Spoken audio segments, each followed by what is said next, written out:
গেলে এভাবে কিন্তু যারা প্রশাসন রয়েছে তাদেরকে ঘুরিয়ে দিচ্ছেন এবং লাইন মেনটেন করে তেল নেওয়ার আহ্বান জানাচ্ছেন।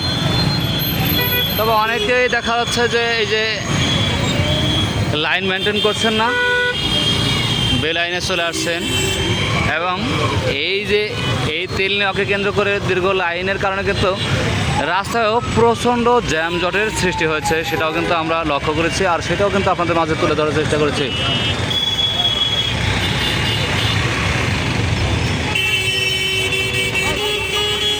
তবে বৈধ কাগজপত্র দিয়ে তেল নেওয়ার কথা থাকলেও কিন্তু তেল দেওয়ার কথা থাকলেও আজ কিন্তু সেটি লক্ষ্য করা যাচ্ছে যে কোথাও কিন্তু তেল নিতে গিয়ে বাইকের কাগজপত্র যাচাই করা হচ্ছে না, এটিও আমরা দেখেছি।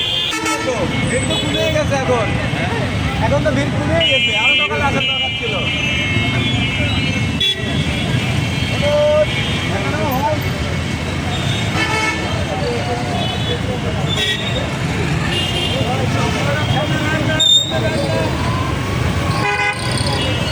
সামনে দিকে ঢুকেন না, আমরা বহুত সময় লাইনে রয়েছি।